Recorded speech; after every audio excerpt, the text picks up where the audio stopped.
A paz do Senhor a todos, eu sou Josué Rodrigues e é um prazer estar mais uma vez aqui na EBD em casa. Hoje iremos estudar a lição de número 10, que tem como título Só o Evangelho muda a cultura humana. Então, mais uma vez aqui um tema importante para a gente trabalharmos na escola bíblica dominical. O primeiro tópico da lição vai falar o que é cultura. E aí, definição, não é? A definição de cultura. Então, cultura é um conjunto de comportamentos, ideias e concepções de uma sociedade, de um grupo. Então, isso é cultura. Dentro desse ponto de vista, então, cultura seria o quê? Conhecimento, os conhecimentos, as crenças, a arte, a moral, a lei, os hábitos, os costumes de um povo. Então, tudo isso chama-se cultura, né? Todo esse conjunto de crenças e de conhecimento que uma sociedade adquire, aí chama-se de cultura. O título da nossa lição, como já foi falado, é O Evangelho muda a cultura humana. Então, observe aqui que fala numa cultura humana. Por quê? Porque é uma cultura criada pelos humanos, evidentemente criada pelo homem.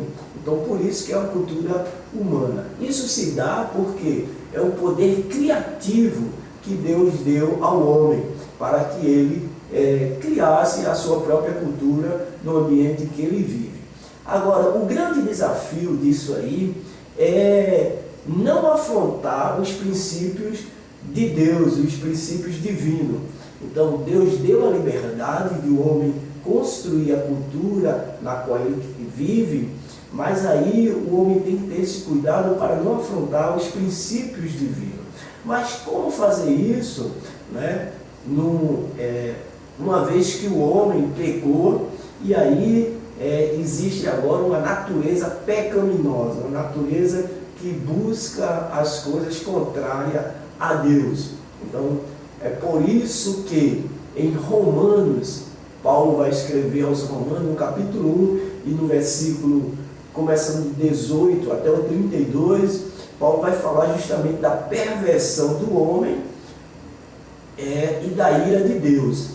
Essa perversão em relação a quê? Aos princípios, justamente aos princípios divinos. Então, no segundo subtópico aí vai falar a cultura dos gentios. Ou seja, gentios aqui é a cultura dos não cristãos, né? Daquelas pessoas que não conhecem a Deus ainda, não têm essa intimidade com Deus. Então é a cultura dos não cristãos. E aí Paulo vai dizer, Romanos 1 e 18, ele vai dizer assim, ó, a ira de Deus se revela do céu contra toda impiedade e perversão dos homens que detêm a verdade pela injustiça. Observe que o termo aí, deter, no original grego é ketechoton, que significa sufocar por afogamento, ou seja, é você não deixar que a justiça de Deus, né, venha fluir, os princípios de Deus fluam. Então, vem essa questão de deter a justiça, deter, não é, os princípios de Deus.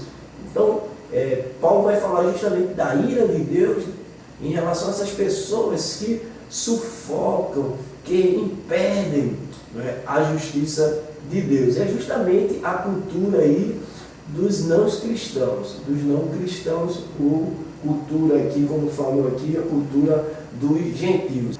Observe que essa cultura aí, falada pelo apóstolo Paulo ali, dos romanos, é a mesma que nós vivemos hoje. Por quê? Porque é uma cultura daqueles que não têm a Deus, daqueles que estão vivendo na contramão dos princípios de Deus.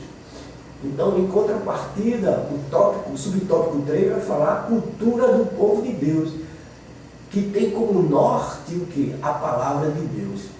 Então, e é justamente tendo o norte da palavra de Deus é que não afronta os princípios de Deus. Então veja que há uma dicotomia, uma diferença muito grande entre a cultura dos gentios e a cultura do povo de Deus, porque a cultura do povo de Deus se baseia na palavra de Deus. E aí existem alguns princípios da palavra de Deus. É um só Deus, né? Que não devemos praticar a idolatria, a imoralidade, o roubo, valorização da vida, valorização do próximo, a equidade. São princípios imutáveis da palavra de Deus, na qual todos nós devemos seguir.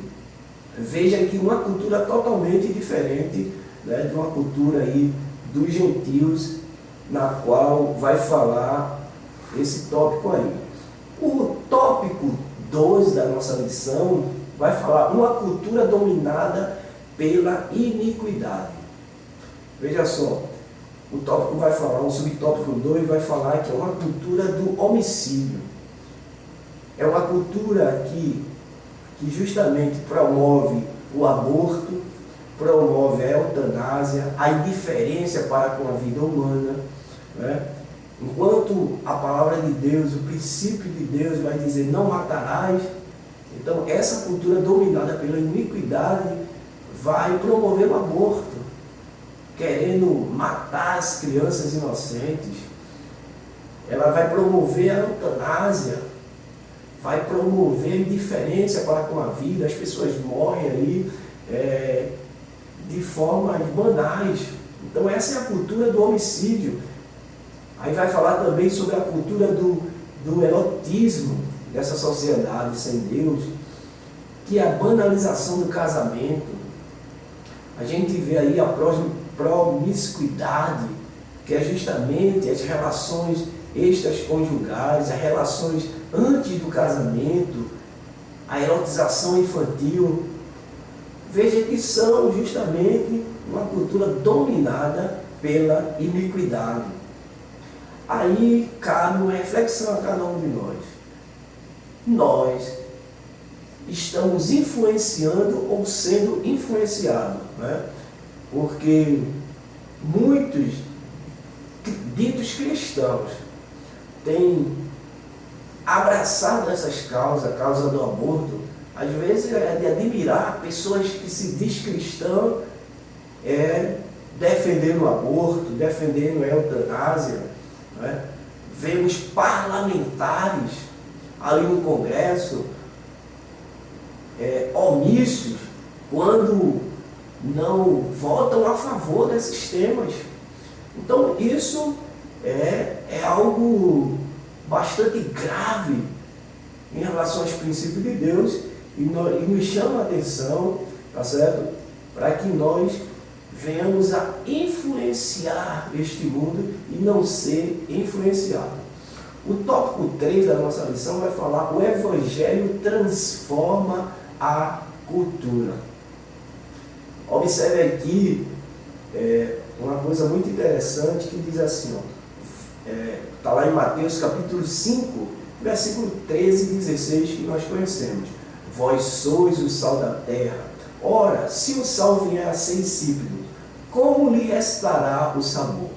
Para nada mais presta, senão para, lançado fora, ser pisado pelos homens. Vós sois a luz do mundo, não se pode esconder a cidade edificada sobre um monte, nem se acender uma candeia para colocá-la debaixo do alqueire, mas no velador, ilumina a todos os que se encontram na casa. Assim brilhe também a vossa luz diante dos homens, para que vejam as vossas boas obras e glorifique a vosso Pai que está nos céus. Agora, como é que vão glorificar ao Pai que está no céu, como diz o texto, se nós temos dentro do nosso meio aí mercenários da fé, que só pensam em dinheiro, né? Usam a fé aí para extorquir, para ganhar dinheiro, para se promover. Como é que nós vamos glorificar a Deus se a gente vê pregadores humanistas hoje que só falam o que o povo quer ouvir, não tem se afastado da verdade de Deus para não ferir o povo, ou para não assustar, ou para não afastar. E aí tem pregado um evangelho fácil, um evangelho humanista, né, que só leva a bênção para o povo. O que falar? Como é que a gente vai glorificar a Deus das músicas cheias de heresias, das pregações cheias de heresias que nós, de vez em quando, estamos aí a escutar em nossos púlpitos? Então a gente precisa ter cuidado, né, em relação a essas questões aí. E aí o subtópico vai falar sobre a cultura do consumismo irrefreado, né, que é justamente consumir pelo consumismo. Então nós precisamos ter cuidado, porque nós fomos chamados para influenciar e não sermos influenciados. E aí a gente vai ver que durante a história da igreja, né, a história do povo de Deus, desde Caim e Abel, começam aí o quê? Uma mistura, uma miscigenação, né, uma assimilação da cultura não cristã, e começa a perverter os princípios bíblicos. E a gente, como cristão, devemos ter cuidado para influenciar e não sermos influenciados. O Evangelho transforma a cultura, é o tópico 3 da lição.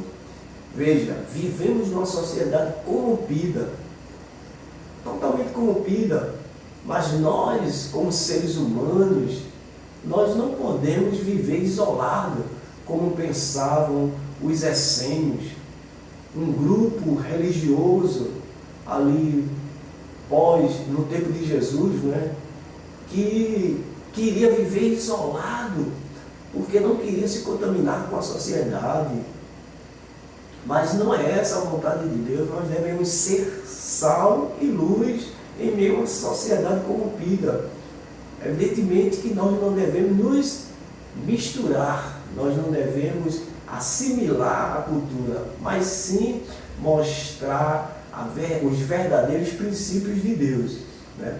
A gente vai ver um exemplo de Paulo ali em Atos capítulo 19 e o versículo 19, quando Paulo diz assim, também muitos do que haviam praticado artes mágicas reuniu os seus livros, os queimaram diante de todos, calculados os seus preços, achou-se que montavam a 50.000 denários.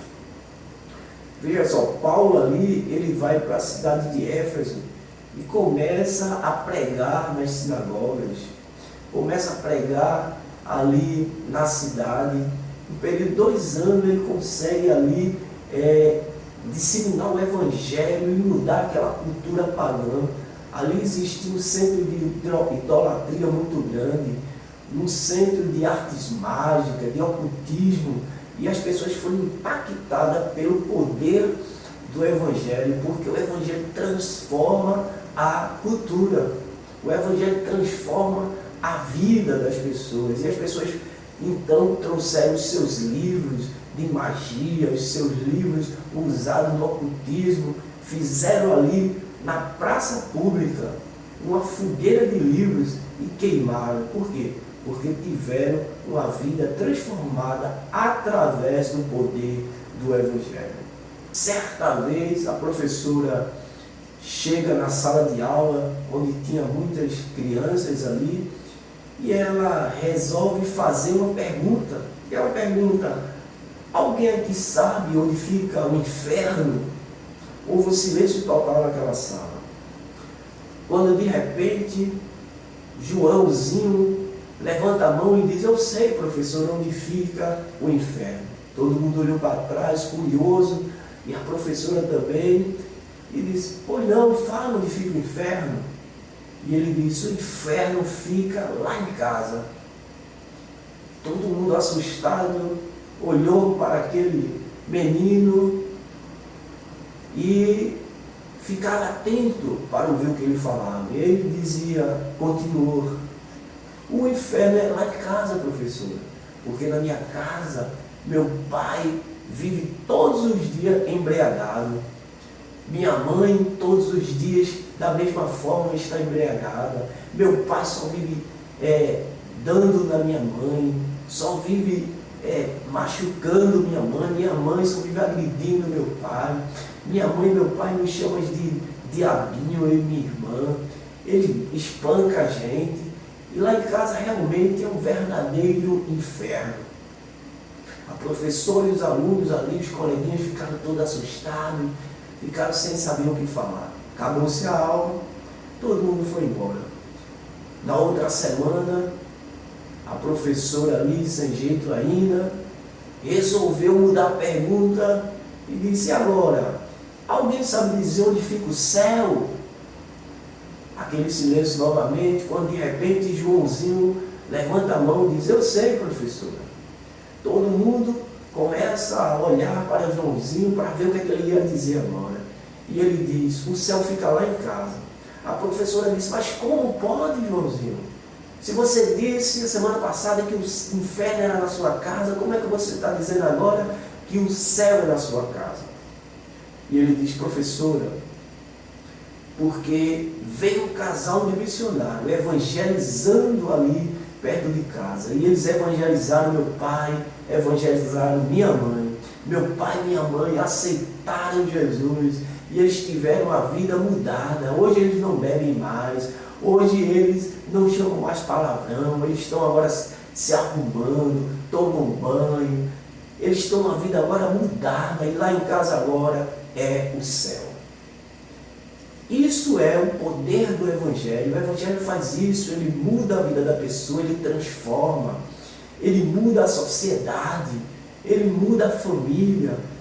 Quantas famílias estão destruídas, quantas famílias estão arrasadas pelo pecado, por esse sistema sem princípios.